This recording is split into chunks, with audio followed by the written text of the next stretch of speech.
ते कौन दिला दिया जाने हो। आपका दिल बड़ा हो, आपके सीने में गुंजाइश, ज़रा ज़रा सी बात पे शिकवे करना, शिकायतें करना, गीबतें करना। हमारे यहाँ आजकल अच्छी खबरें देने का रिवाज ही नहीं है।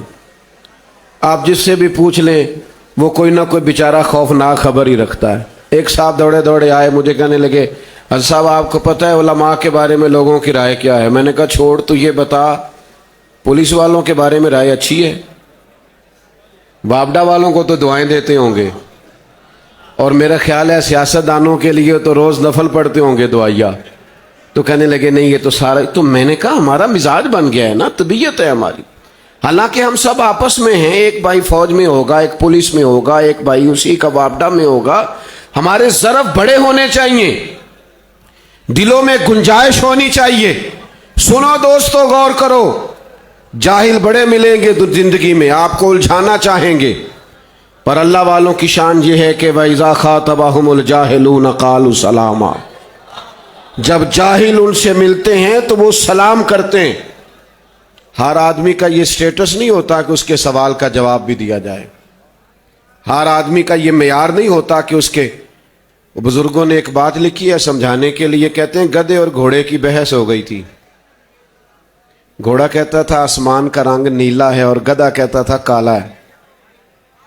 देर तक बहस होती रही, बिलाखिर वो फैसला शेर की अदालत में चला गया। तो घोड़े ने जाते ही सवाल किया, कहा ये बताइए बादशाह सलामत के आसमान का रंग क्या है? तो कहा रंग तो नीला है। तो कहा मैं भी यही कह रहा हूं, पर ये गधा मान ही नहीं रहा, बड़ी देर से समझा रहा हूं, घंटे हो गए बहस करते हुए। तो शेर ने फैसला सुनाया, कहने लगा बात भी घोड़े की ठीक है और घोड़े को उम्र कैद की सजा भी है। उसने कहा बादशाह ये फैसला भी समझ में नहीं आया कि बात भी मेरी ठीक है और सजा भी मुझे है। उसने कहा सजा इस बात की नहीं कि तेरी बात ठीक है या गलत है, सजा तो इस बात की है कि तूने गधे से ही बहस शुरू कर दी है। तू बड़ा बेवकूफ आदमी है, गधों से भी कोई बहस करता है। और मेरे भाई जाहिलों से गुफ्तगू, इमाम शाफई रहमतुल्लाह अलैह की बात याद रखना। इमाम शाफई रहमतुल्लाह अलैह फरमाया करते थे मेरी जिंदगी में गुफ्तगू हुई, राय का इख्तलाफ हो गया उलमा से, लेकिन जब किसी आलिम से मेरी बात हुई, कभी वो आलिम जीत गए, कभी मैं जीत गया। लेकिन फरमाते मेरी जब भी किसी जाहिल से बात हुई, या जाहिल ही जीता है हमेशा। हम जाहिलों से जीत सकते, उलझे नहीं जिंदगी में। हमारा उलझाव बड़ा है, हमारी बहस बड़ी है। मैं कैसे आपकी खिदमत में अर्ज करूं कि हमने मजहब को सिर्फ बहस बना दिया। मजहब तो अमल के लिए आया था। मिलाद के दिन आए थे, खूबसूरत करके दरियां बिछाते, सुबह शाम दुरूद व सलाम पढ़ते, प्यारा करके मिलाद सुनते, हुजूर की नात खानी होती। मुहर्रम शरीफ आया था, अहले बैत नबुव्वत का तज़किरा होता। कहीं हजरत सिद्दीक़ अकबर का यौम मनाया जाता, कहीं हजरत उमर का। हर बात में बहस है, हर जगह उलझाव है, हर जगह हमने कोई ना कोई सवाल का दरवाजा खोल रखा है। खुदारा हर जगह नहीं उलझे। अल्लाह वालों के ज़रफ़ बड़े होते हैं, वो उलझा नहीं करते, उनके सीनों में गुंजाइश होती है, बड़ी जल्दी वो बिफरते नहीं, वो समुंदर होते हैं। हजरत उमर बिन अब्दुल अजीज बादशाह भी थे, दरवेश भी थे।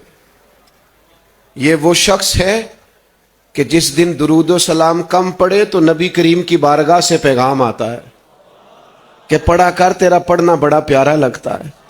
हजरत उमर बिन अब्दुल अजीज इतने बड़े आदमी और फिर वक्त के हुक्मरान, साथ चल रहे थे सिपाही, रात का वक्त था। एक कोने से जनाब उमर बिन अब्दुल अजीज गुजर रहे थे, एक बुजुर्ग फुटपाथ पे सो रहे हैं। हजरत उमर ने लकड़ी के खड़ाऊ पहन रखे थे। जनाब उमर बिन अब्दुल अजीज का पैर बुजुर्गों के पैर पे आ गया। वो हमारा अचानक किसी से टकराव हो जाए तो क्या कहते हैं, अंधे हो? अचानक मोटरसाइकिल टकरा जाए, हालांकि जो अंधा है वो मोटरसाइकिल तो नहीं ना चला सकता, पता तो हमें होता है।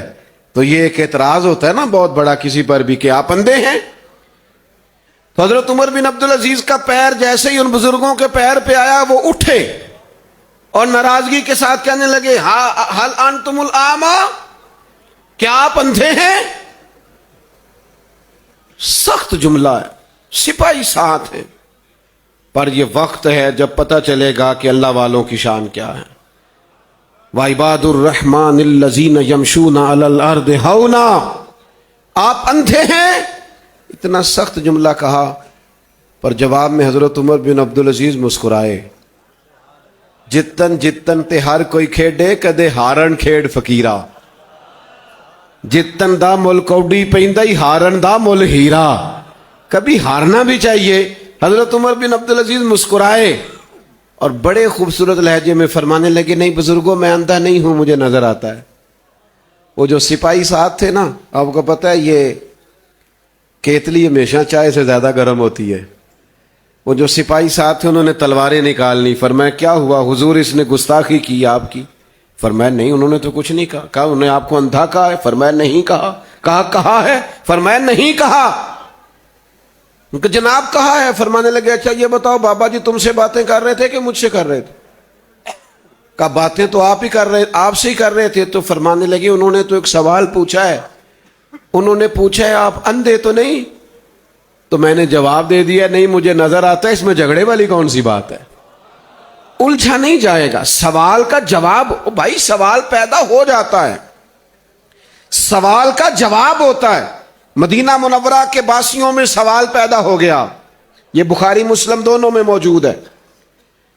جب مکہ فتح ہوا نا تو اس کے بعد ایک اور جنگ ہوئی تو ڈھیر سارا مال غنیمت آیا. تو مکے میں جو نئے نئے لوگ مسلمان ہوئے تھے ان کی تالیف قلب کے لیے کریم محبوب نے انہیں مال زیادہ دیا.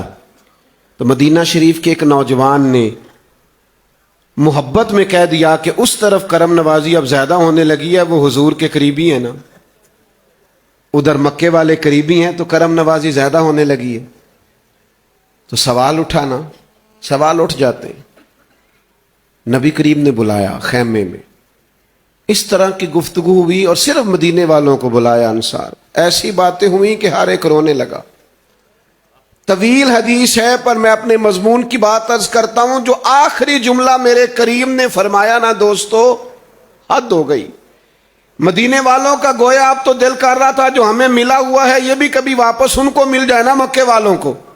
حضور فرمانے لگے اور میرے مدینے کے بھولے انصاریوں کیا تم یہ پسند نہیں کرتے کہ مکہ والے جب گھر جائیں تو اونٹ اور بھیڑ بکریاں لے کے جائیں اور تم جب مدینے جاؤ تو اللہ کا رسول ساتھ لے کے جاؤ. کیا تم یہ پسند نہیں کرتے کہ تم اللہ کے رسول کو ساتھ لے جاؤ. او بھائیو سوال پیدا ہو جاتا ہے اس کا جواب ہوتا. اور زندگی میں بڑے لوگ آئیں گے الجھانے کے لیے. میں آپ کی خدمت میں عرض کروں جب آپ کہتے ہیں نا میں آستانے کا مرید ہوں تو آپ صرف مرید نہیں ہیں آپ آستانے کے نمائندے بھی ہیں. جو کسی شخص کسی جگہ اپنی نسبت کا اظہار کرتا ہے نا میں فلاں کا شاگرد ہوں اور فلاں کا مرید ہوں. ادھر دیکھنا میری طرف. بزرگوں کی موجودگی میں بات کرنے لگا ہوں. میری بات کو کبھی بھلانا نہ. اپنے شیخ کی تعریف کر کے جب تو بیوی کے ساتھ سخت جملے بولتا ہے نا تو وہ کہتی ہے یہ سکھایا تجھے تیرے پیر صاحب نے. جب تیرا رویہ پڑوسی کے ساتھ ٹھیک نہیں ہوتا. وہ لوگ تھے نا کہ وہ آستانے پہ جاتے تھے سمر جاتے تھے تو پڑوسی کی اماں کے خالہ کہتی تھی پتر میرا بیٹا بھی وہاں لے جا جہاں تو جاتا ہے. اس کے بھی اخلاق. ان نمائندے بنو یار. نمائندے ترجمان بنو اپنی خانقاہ کے. رنگ نظر آئے حضور کی محبت کا اور پکا رنگ نظر آئے نبی پاک کی غلامی کا. وہ صرف مسجد میں نہ ہو صرف عرس کی محفل میں نہ ہو. وہ جب آپ دکان پہ بیٹھے ہو پھر بھی غلام ہو. پڑوسی سے گفتگو ہو رہی ہو پھر بھی غلام ہو. کیوں؟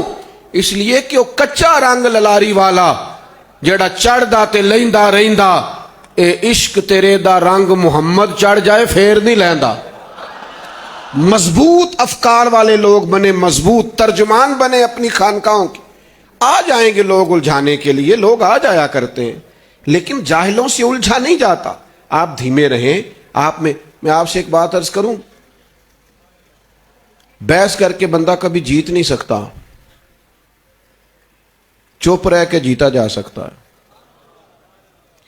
ویسے یہاں بزرگ بیٹھے ہیں کوئی ایسی بات ہو نہیں سکتی मेरी एक छोटी सी राय है और मैं दोस्तों से कहा करता हूँ उससे आप इख्तलाफ कर लें। मेरी राय ये है कि मियाँ बीवी के झगड़े में ज़्यादा गलती मियाँ साहब की होती है। इतना ना घूरें आप मुझे, इतनी सख्त बात नहीं की मैंने राय दी है, आप इख्तलाफ कर सकते हैं। मियाँ बीवी के झगड़े में ज़्यादा गलती नहीं, ना बोलिएगा, मसला बन सकता है। वो क्यों मैं ये ऐसा कहता हूँ, मैं अक्सर ऐसा कहता हूँ। क्यों कहता हूँ? इसलिए कहता हूँ कि औरत बेचारी की अकल कमज़ोर होती है, तो मियाँ साहब की तो पूरी है ना। तो इस मसले को हल किसने करना था? दूरअंदेशी किसको दिखानी, बसीरत किसने दिखानी? लेकिन हम दूरअंदेशी नहीं है, हम तो मुकाबले पे आप यकीन करना, छोटा बच्चा 3-4 साल का साथ था और मुझसे वो साहब तलाक का मसला पूछने आए थे कि मैंने अपनी बीवी को 3 दफ़ा तलाक लिख के गवाहों की मौजूदगी में दी है। मैं जब उस बेटे को देखता था तो मैं तड़पता था कि अब ये माँ बाप की मौजूदगी में भी यतीमों जैसी जिंदगी गुजारेगा। हुआ क्या? बहस हुई, बर्दाश्त नहीं है, 1 मिनट से पहले फैसले सुनाते। खुदारा कुछ ठहराव पैदा करो जिंदगी में, कुछ सीखो। बहुत बड़े दरवेश थे हजरत फखर जहां देलवी, चिश्त अहले बहिश्त अल रहमा का बड़ा नाम। हजरत फखर जहां देलवी, ठेरों हजारों का मजमा होता था। बादशाह को फिक्र लग गई कि अगर ये दरवेश मजबूत हो गया तो मेरी खानकाह के लिए मसला ही ना बन जाए। उसने एक तवाइफ को तैयार किया इल्ज़ाम लगाने के लिए, और मखलूक तो फनकार है इस दर्जा के पल भर में, संगे दरे काबा से भी असनाम तराशे। तुम कौन हो, क्या चीज़ है दागे कबाबी, लोगों ने तो जनाब मरियम पर भी इल्ज़ाम तराशे। लोग तो मिनट लगाते हैं, इल्ज़ाम लगाना तो बाएं हाथ का खेल है। हजरत फखर जहां देलवी जुम्मे की नमाज पढ़ के जामा मस्जिद दिल्ली की सीढ़ियां उतर रहे थे, दाएं बाएं अकीदतमंदों का हुजूम था। अचानक एक सजी संवरी औरत सामने आके खड़ी हुई। सारी दास्तान पीछे से पहले से तैयार थी और उसने इस तरह गुफ्तगू की जैसे बड़ी पुरानी जानने वाली होती है। कहने लगी, हजरत तबीयत कैसी है? वो कमर में दर्द था, अब क्या हाल है? आपकी बात नहीं करता। वैसे सारे मुरीद पक्के नहीं होते, कुछ कच्चे पक्के भी होते हैं, कुछ कच्चे पक्के भी होते हैं। वो जो कच्चे पक्के थे ना, वो परेशान होने लगे कि बाबा जी की इससे सलाम दुआ और दिल्ली की तवाइफ से। फिर उसने आखिरी चाल चली, कहने लगी, वो रात आप मेरे कोठे पे आए थे माज अल्लाह, और जाती दफा आप खोटे सिक्के दे गए हैं। मैं दुकान पे गई हूं, दुकानदार ने लिए नहीं। अब तो लोगों की तबीयतें बदल गई, लोग परेशान हो गए। कभी पूछा ही नहीं बाबा रात को कहां होता है। लेकिन अल्लाह वालों को अल्लाह बला का सब्र देता है, हौसला देता है, इस्तकामत देता है। फौरन बोले और बड़े धीमे लहजे में बोले, कोई परेशानी नहीं, कुछ नहीं, कोई ऐसी बात नहीं। बड़ी हलीमी बुर्दबारी, मुस्कुरा के फरमाने लगे, बेटी, ओ मेरी बेटी, ओ प्यारी बेटी, तू खोटे सिक्के दे जा ना मुझे, और ये मुझसे असली वाले सिक्के ले जा, और पुत्र दोबारा भी जरूरत पड़ी तो आ जाना। फखर जहां का दरवाजा खुला मिलेगा। हम तो दुश्मन को भी पाकीज़ा सजा देते हैं। ये लफ्ज कहे और हजरत धीमे धीमे सीढ़ियां उतरने लगे। चंद मिनट वो औरत सख्ते में रही और फिर अचानक फूट फूट के रोने लगी। दौड़ के आके आगे आके कदमों में बैठ गई। कहने लगी, बाबा ये बता तू किस कस्तूरी और संदल का बना हुआ है? किस तरह तेरा वजूद तरतीब पाया है? मैं दिल्ली की तवाइफ तुझे बदनाम करने आई, और मैं वो खातून हूं जिसे अपनों ने भी बेटी कहना छोड़ दिया है, रिश्ता मुझसे तोड़ लिया है, और मैं तुझे बदनाम करने आई और तूने मुझे ही बेटी बना लिया है। 1 दफा नहीं और 3 दफा बेटी कहा है।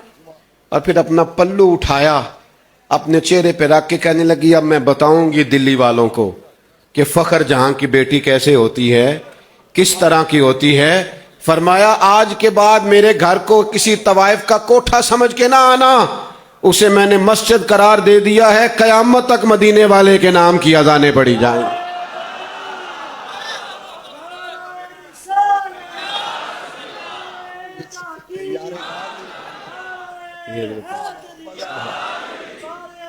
या रहीम या साले का बादशाह हाज फकीर पीर सानी सरकार अजीज दोस्त, फकीर पीर सुल्तान सरकार। अजीज दोस्तों, इसी तरह का रंग कुछ हजरत बख्तियार काकी के साथ भी हुआ। जब इल्ज़ाम लगा दिया दिल्ली वालों ने तो हजरत अजमेर आए और फिर ख्वाजा अजमेर ने मुसल्ला बिछाया और फिर अल्लाह ने फजल किया और उन जगहों से गवाहियां आई हजरत ख्वाजा कुतुब के लिए जहां से सोच ही कोई नहीं सकता था। दोस्तों, याद रखिएगा अपनी जिंदगी के अंदर के बुर्दबारी, हलीमी, ठहराव, इसे कभी नहीं छोड़े। हजरत मुझे कुछ इरशाद फरमा रहे हैं और मैं इशारे करते जा रहा हूं उस बात की तरफ, ज्यादा तफसील में तो नहीं जा सकता। एक सिर्फ बात आपकी खिदमत में अर्ज करता हूं, सबसे ज्यादा ठहराव होता ही सूफिया के अंदर है। ये जो बुर्दबार लोग होते हैं ना, मीठे लोग होते हैं, ये जो पत्थर फेंकने पर, तो मुझे बात याद आ गई हजरत शम्सुल आरिफीन रहमतुल्लाह अलैह। हजरत गुजर रहे थे, तो अब तो नहीं मुझे पता, लेकिन मैं चूंकि एक दही इलाके से ताल्लुक रखता हूं, किसी बेरी पर बेर पक जाते थे तो लोग पत्थर मारते थे और बेर गिराया करते थे। तो एक नौजवान ने सारे पत्थर इकट्ठे कर लिए और वो जोर जोर से ना, वो समझ ले असला सारा जमा कर लिया, अब इकट्ठी फायरिंग करेगा। अब वो पत्थर उठाता जा रहा है और बेरी पे फेंक रहा है, बेर गिरेंगे। करीब से हजरत शम्सुल आरिफीन मुरीदों के साथ गुजर रहे थे, तो वो चूंकि अब देख नहीं रहा, मारता जा रहा है, एक पत्थर जाके हजरत को भी लगा, पत्थर लगा। तो जब उसने यूं देखा तो परेशान हुआ। अब इतनी बड़ी फौज मुरीदों की दौड़ा और बच्चा था और तेज दौड़ा। हजरत ने मुरीद से कहा इसे पकड़ के लाओ। अब जो पकड़ा तो बड़ा डरा हुआ था। हजरत ने करीब खड़ा किया, फरमाया डरता क्यों है? कहने लगा हुजूर डरता इसलिए हूं कि मार पड़ेगी। फरमाया चल तू ये बता कि पत्थर किसे मार रहा था? कहा हुजूर बेरी को। फरमाया तू पत्थर मारता है तो वो जवाब में क्या देती है? कहा हुजूर फल देती है। तो आप फरमाने लगे तू शम्सुल आरिफीन को बेरी से भी क्या गुजरा समझता है, तो इससे भी क्या गुजरा समझता है? उसे पत्थर मारता है तो वो फल दे और मैं तुझ पर गुस्सा करूं? मेरे अजीज, एक तो उनके मिजाजों में हिल्म होता है, बुर्दबारी होती है, और ये उनका दिन है। और रात कैसी है? वल्लज़ीन यबीतून लिरब्बिहिम सुज्जदम व क़यामा। वो रात गुजारते हैं अपने रब के लिए सजदा करते हुए और क़याम करते हुए। अल्लाह वालों की रातें मोबाइलों पे नहीं गुजरती, खबरें देखते नहीं गुजरती, इसकी उसकी मेरी फलां की तस्वीरें देखते वक्त नहीं गुजरता उनकी रातें मुसल्ले पे गुजरती। हजरत सैयदना सिद्दीक़ अकबर रज़ी अल्लाह तआला अन्हु फरमाते हैं मुझे वो रात याद है। फरमाते हैं मुझे वो रात याद है। हजरत सिद्दीक़ फरमाते हैं मुझे याद है कि बदर में मेरे नबी करीम ने सफ़ें भी सीधी कराई थी, हालात भी जंग के बताए थे, और फिर काफिर सारी रात गोश्त भून भून के खाते रहे और मदीने वाले महबूब सारी रात सजदे में तशरीफ फरमा रहे। सारी रात सजदा किया, महबूब ने अल्लाह से मदद मांगी। सजदे इंसान को मजबूत कर देते हैं। जब लोग दिल तोड़ दें, चारों जानिब से हालात घेर ले, फिर कोई सजदे का मजा आता है। मुझे सोज दे, मुझे साज दे, मुझे नीम शब का न्याज दे, दमे सजदा खुद को ही तोड़ दूं, मुझे ऐसा ज़ौक़ नमाज दे। दोस्तों, सजदों का मिजाज, इबादतों का ज़ौक़। और फिर हजरत सिद्दीक़ अकबर फरमाते हैं नबी करीम सजदे में थे और इस तरह का सजदा था कि मैं सजदे में ही सरकार से लिपट गया। मैंने अर्ज की या रसूलल्लाह बस कीजिए, वो देखिए वो देखिए, मुझे तो लगता है अल्लाह की मदद आ भी गई है। सजदा, इबादत, ज़ौक़, शौक़, मैं कैसे आपसे अर्ज करूं। पढ़े लिखे लोग होते हैं, सियाने और समझदार होते हैं, बातें बड़ी बड़ी लंबी करते हैं, पर डर आता है उन्हें देख के। नमाज का वक्त आता है तो छुपते फिरते, नवाफल बता दिए जाएं तो वो जान छुड़ाते दिखाई देते, उनको औरादो वज़ाइफ कह दिए जाएं तो वो कहते हैं बाकी सारे काम बगैर दुआ के हो रहे हैं। उनसे पूछा जाए नमाज पढ़ते हो? मेरे लिए दुआ करें, मैं पढ़ा करूं। भाई मैं एक दोस्त से मैंने कहा क्या करते? कहते बाबडा का मुलाजिम हूं, تو میں نے کہا آپ نے کبھی دعا نہیں کرائی کہ تنخواہ آ گئی ہے میرا لینے جانے کو دل نہیں کرتا؟ اس کی دعا کبھی نہیں کرائی، وہ تو آپ بغیر دعا کے رقم لے آتے ہیں۔ نماز کا وقت آتا ہے آپ کہتے ہیں دعا کرو نمازی ہو جاؤں۔ خدا کے بندو، عبادت تو روح ہے، جب تک انسان عبادت نہیں کرتا بے چین رہتا ہے۔ دیکھیے یہ غار حرا کیا ہے، یہ غار ثور کیا ہے، یہ غار سجدہ کیا ہے، یہ ساری میرے محبوب کے سجدوں کی داستانیں ہیں، یہ حضور کی عبادتوں کی باتیں ہیں۔ اپنی زندگی کے اندر عبادت کا خاص حصہ رکھیے۔ آپ کو پتہ ہے کچھ دکھ ہمارے بڑے ذاتی قسم کے ہوتے ہیں، ہم کسی سے کہہ نہیں سکتے، اپنے آپ سے بھی نہیں کہہ سکتے، قریبی آدمی سے بھی بندہ نہیں کہہ سکتا۔ ذاتی قسم کی کچھ تکالیف ہوتی ہیں، حل کیا ہے؟ حل یہ ہے کہ رات مصلے پہ بیٹھو، جو کسی سے نہیں کہہ سکتے رب کی بارگاہ میں کہہ دو، راز بھی رکھا جائے گا۔ میں ایک نشست میں گزر رہا تھا تو ایک صاحب نے مجھے پرچی تھما دی، کہنے لگے علماء اور مشائخ صرف فلسطین کے لیے دعا کر رہے ہیں، خالی دعا سے کیا ہوتا ہے؟ میں نے کہا اگر رات کو نبی کریم دعا فرما دے تو صبح اللہ حضرت عمر جیسا آدمی عطا کرتا ہے۔ آپ دعا کی اہمیت کا انکار کیسے کر سکتے؟ علماء دعا کر رہے ہیں، اللہ تعالیٰ کوئی جناب صلاح الدین ایوبی کا جانشین پیدا کرے گا، آپ دعا کی اہمیت کا انکار کیسے کر سکتے؟ عبادتوں سے تعلق حضرت شہاب الدین سہروردی رحمۃ اللہ علیہ کے حالات میں لکھا ہے، حضرت مریدوں کے جھرمٹ میں بیٹھے ہوتے، تھوڑی دیر ہوتی اٹھ کے چلے جاتے، 2-4 نفل پڑھتے پھر آ جاتے، پھر بیٹھے ہوتے پھر تشریف لے جاتے پھر آ جاتے۔ تو مشورہ دینے والے بھی صاحب ہوتے ہیں نا، تو میری طرح کے ایک شخص نے کہا حضور یہ لوگ فیض یاب ہونے آئے اور آپ بار بار ان کو چھوڑ کے چلے جاتے اور نفل پڑھتے ہیں، پھر آج بار بار چلے جاتے ہیں۔ تو فرماتے مجھ سے کچھ لینے آئے ہیں نا، تو میں رب اور رسول سے لوں گا تو انہیں دوں گا نا، تو میں جاتا ہوں وہاں جا کے حاضریاں پیش کرتا ہوں، ان کے حصے کی خیر لیتا ہوں، اللہ لا کر دیتا ہوں۔ اپنے مسلح کو آباد کریں، اپنی اور عبادت کا ایک ذوق، یہ مزہ ہے، ایک تلاوت کا بھی ایک مزہ ہے، کبھی لگ جائے نا، نفل کا بھی ایک مزہ ہے اگر کبھی لگ جائے نا، درود پاک پڑھنے کا بھی ایک ذائقہ ہے اگر کبھی نصیب ہو جائے نا، اس سے بھی بندہ سیر نہیں ہوتا۔ میں زیادہ باتیں کرنا نہیں چاہتا اور میری طبیعت بھی نہیں ہوتی زیادہ تقریر کرنے کی، ایک بات کر کے اپنی بات کو سمیٹ دوں گا۔ یاد رکھیے گا اللہ کے پیارے حبیب صلی اللہ تعالی علیہ وسلم خود بھی عبادت کا ایسا انفرادی ذوق رکھتے۔ وہ میرے کلاس فیلو ہیں تو ایک جگہ پہ وہ تقریر کر رہے تھے اور بار بار اس حدیث کا حوالہ دے رہے تھے کہ نبی کریم علیہ السلام نے فرمایا کہ عابد ساری رات عبادت کرتا رہے اور عالم عشاء سے لے کر فجر کی نماز تک سویا ہی رہے تو پھر بھی عالم کا درجہ زیادہ ہے۔ انہوں نے کئی دفعہ یہ حوالہ پیش کیا تو مجھے جب موقع ملا تو کچھ بے تکلفی تھی، میں نے انہیں کہا مولانا حدیث تو اپنی جگہ بالکل ٹھیک ہے، پر یہ حدیث امام اعظم کو بھی تو آتی تھی نا، حضور غوث پاک کو بھی تو آتی تھی نا، حضرت مجدد الفسانی کو بھی تو آتی، لیکن وہ تو ساری رات نفل پڑھتے تھے۔ انہوں نے تو اس حدیث کے پیچھے چھپنے کی کوشش نہیں کی، حالانکہ بڑے عالم تھے۔ میں انکار نہیں کرتا، اپنی جگہ درست ہے، لیکن سجدے انسان کو طاقتور کر دیتے، اذکار مضبوط کر دیتے، یہ انسان کے اندر جان پیدا کر دیتے۔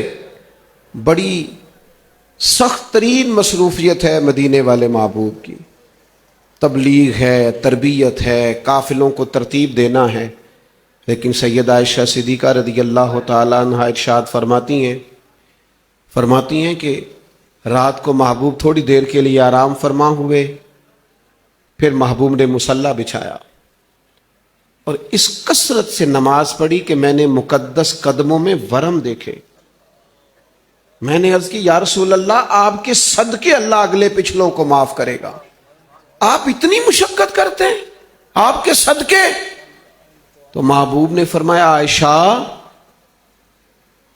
تم نے خود ہی کہا ہے نا اللہ کا مجھ پر بڑا انعام ہے، تو میں اپنے رب کا شکر گزار بندہ نہ بنوں؟